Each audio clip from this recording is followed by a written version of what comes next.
मेरा नाम उत्तम कुमार दुबे है और मेरे पिताजी का नाम श्री सुरेंद्र दुबे है और मैंने क्लास 10th में कुल 466 अंक प्राप्त किया है।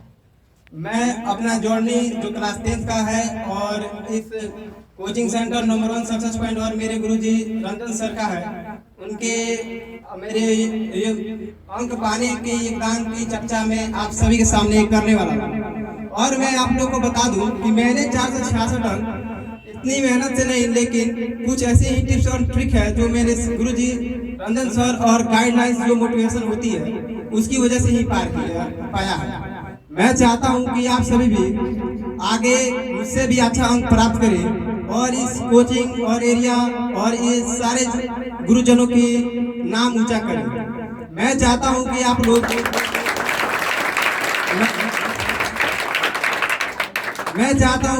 भी अगले साल इससे अच्छा अंक प्राप्त करें और अपना भी और अपने पिताजी अपने परिवारों का भी नाम ऊंचा करें।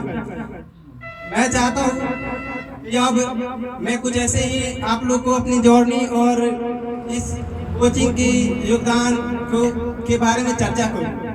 मैंने जो इस मुकाम को पाने के लिए कम से कम थोड़ा सा भी मतलब कोई ना कोई हमारे दोस्तों और मेरे परिवारों का भी योगदान होता है।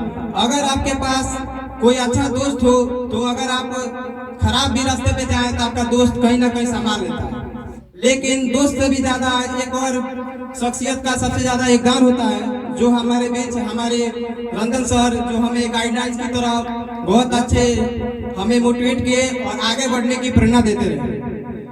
उनके वजह से हम लोग आज 466 अंक प्राप्त किए हैं और इनका भी नाम ऊंचा हुआ है और हम लोग गर्व महसूस कर रहे हैं कि आज यहाँ पे आके बोलने का मौका मिल रहा है। और आज हम अपने आप को भाग्यशाली महसूस कर रहे हैं कि मैं अपने बड़े जनों के सामने कुछ दो शब्द बोल पा रहा हूँ। देखिए, अगर आप लोग भी चाहते हैं कि इससे अच्छे अंक प्राप्त करना है अगले वर्ष, तो सबसे पहले आपको बेसिक और जो नॉलेज होता है क्लास 9 का वो सबसे अच्छा होना चाहिए।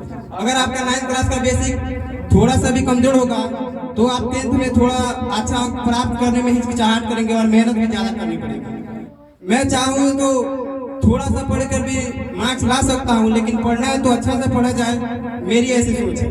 लेकिन कितना लोग जो है सिर्फ डिग्री पाने के लिए या मार्कशीट पाने के लिए पढ़ाई करते हैं, लेकिन आप एक ऐसे गुरु को पकड़े जो आपको अच्छे मार्क दिखाए और अच्छा रिजल्ट पाने के भी बताए। सिर्फ रिजल्ट से ही मतलब नहीं है, लेकिन थोड़ा सा नॉलेज भी आपके पास रहना चाहिए। देखिए, जब हम पढ़ाई कर रहे थे तो दिक्कत ये हो रही थी कि हम बहुत जल्दी भूल जाते थे कि पढ़ना क्या है और करना क्या है। तो रंजन सर एक दिन हम लोग ऐसे ही चर्चा कर रहे थे तो उन्होंने बताया कि देखिए, ज्यादा पढ़ने की तो जरूरत नहीं है, बस थोड़ा बहुत आपको सिलेबस तो रूटीन बनाना पड़ेगा डेली, उसके अनुसार से आपको पढ़ाई करना पड़ेगा।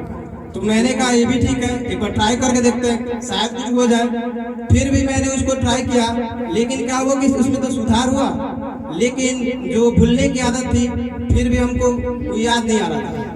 लेकिन फिर भी सर ने बताया कि आपको रात को सोने से पहले आपका माइंडसेट क्या रहता है।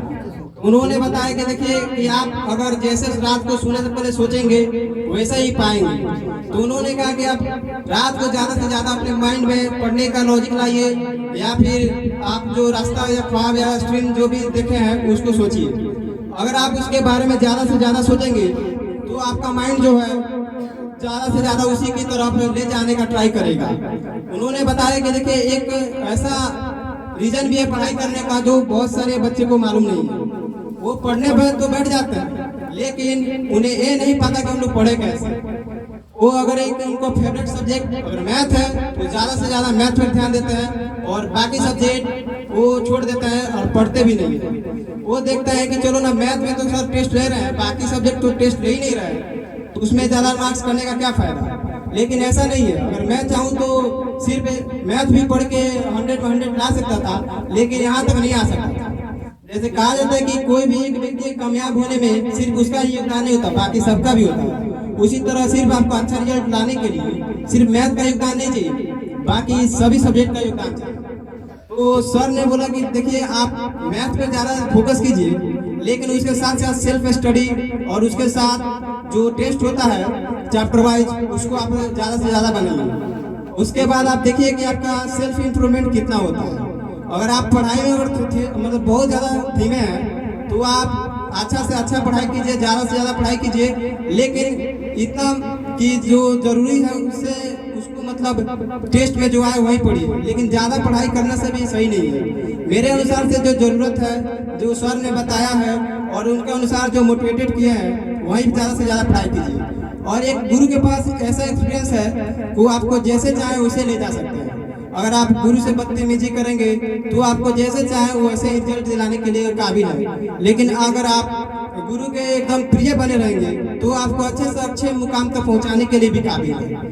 अगर आप चाहेंगे कि हम किसी से बदतमीजी से बात भी कर ले और आगे भी बढ़ जाएं, ये तो संभव नहीं है। मैं चाहता हूँ कि आप सभी भी एक अच्छे संस्कार की तरह अपने गुरु से पेश आए और अच्छे से बात करें। अगर आप गलत तरह से बात करेंगे तो आपका भविष्य भी एक ऐसा ही नुकसानदायक भोगना भी पड़ेगा। और अच्छा जो आपने किया है शुरू में तो आपका अच्छा जो है भविष्य भी अच्छा होगा। और 10th में जो पढ़ाई थी वो मेरे लिए काफ़ी अच्छी थी और मैंने सर की गाइडलाइन भी काफ़ी अच्छी थी और उन्होंने काफ़ी अच्छा भी समझाया।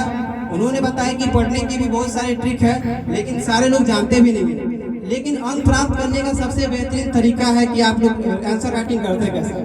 बहुत सारे बच्चे का आंसर राइटिंग भी बहुत खराब होता है, लेकिन लिखने का तरीका और अंजाम काफ़ी ही अलग होता है। देखिए कि आंसर राइटिंग जो होता है वो काफ़ी अच्छा होता है, लेकिन जो टीचर के मन में जो दिमाग में जो सवाल चल रहा है वो चाहिए कैसे, वो क्या चाहिए ये भी जानना चाहिए। लेकिन आंसर राइटिंग के लिए तो आप अकेले तो है नहीं, आपको किसी ना किसी